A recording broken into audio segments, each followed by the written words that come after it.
Hello friends, त्रिशूल RDS मध्ये आपल्या सगळ्यांचं खूप खूप स्वागत आहे. मित्रांनो, मार्को हा एक दलिंदर चित्रपट बघितला. भयंकर आहे, म्हणजे याचा मी रिव्ह्यू नाही करू शकत आणि याला रेटिंगही नाही देऊ शकत कसलंच. कुठलंही रेटिंग देण्याच्या लायकीचा हा चित्रपट नाही. मी हा खरं तर रिव्ह्यू करतच नाहीये. ते आपण म्हणतो ना, एक व्हाईट पेपर नाही तर एक मागणी विनंती पत्र आपण लिहित असतो ना, रिक्वेस्ट लेटर, तशा पद्धतीचा हा रिक्वेस्ट व्हिडिओ करतोय मी. आणि ही रिक्वेस्ट करतोय मी थेट आपले पंतप्रधान नरेंद्र मोदी यांच्याकडे की अजून किती तुम्ही वाट बघणार आहात.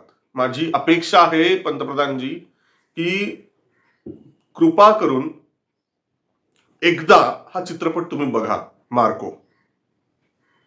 या मार्को चित्रपटातली जी काही मारझोड आहे, नुसतं ट्रेलर नको, अख्खा चित्रपट प्लीज तुम्ही स्वतः बघा आणि मग ठरवा की सेन्सॉर बोर्डच्या संदर्भात काय करायचं. सेन्सॉर बोर्डचे लोक नेमकं काय करतायत. नुसतं खाली एक पट्टी लिहिली की बच्चों के खिलाफ कोई भी हिंसा करना कानूनी अपराध है वगैरे वगैरे, एवढी एक पट्टी बारक्या कॅप्शन मध्ये छापली, स्क्रीनवरती एवढी ती दाखवली की वाटेल ते दाखवलं चालतं. एखाद्या 7-8-10 वर्षाच्या पोराच्या डोक्यात सिलेंडर कच कच कच कच मारून झाल्यानंतर ते पोराचं तोंड कसं दिसतं, त्याचं डोकं कसं दिसतं, हे स्क्रीनवरती दाखवण्याची गोष्ट आहे. या सेन्सॉर बोर्ड काय ताडी मारून सर्टिफिकेशन देत बसतं का? आपले माहिती प्रसारण मंत्री काय करतायत नेमकं?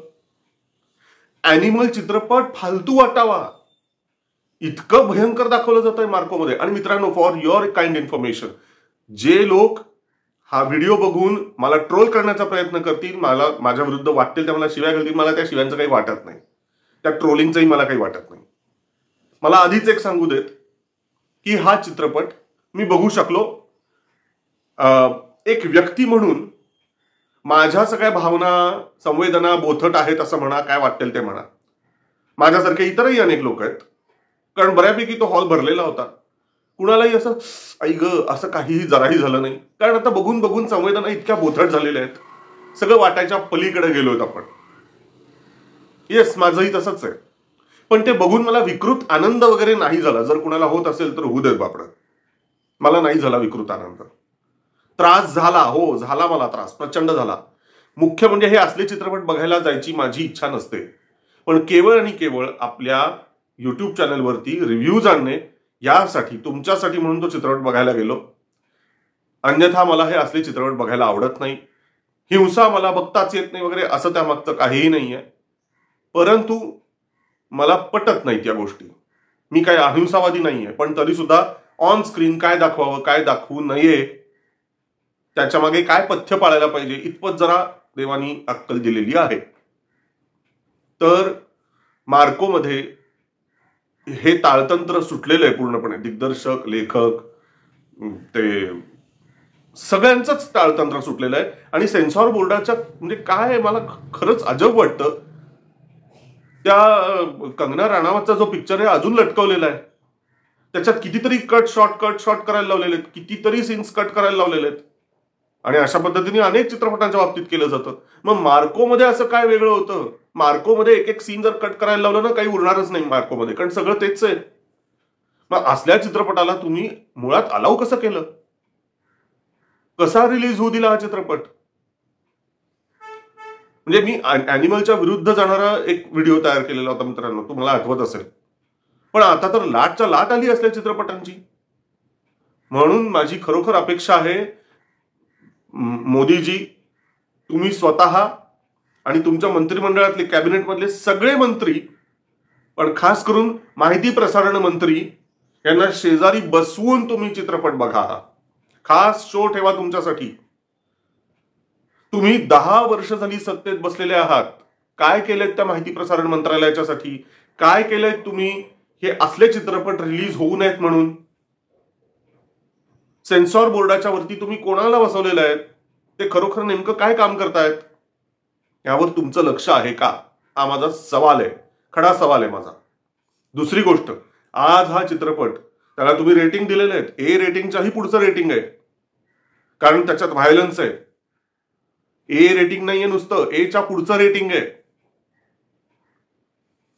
अशा परिस्थितीमध्ये हे असले चित्रपट जेव्हा थिएटरमधून जातात तेव्हा कालांतराने ओटीटी प्लॅटफॉर्मवरती ते येतात आणि त्यावेळेला कसलं रेटिंग आणि कसलं काय. आता मोबाईल बारक्या बारक्या 2-3 वर्षाच्या पोरांच्या हातात आलेले आहेत.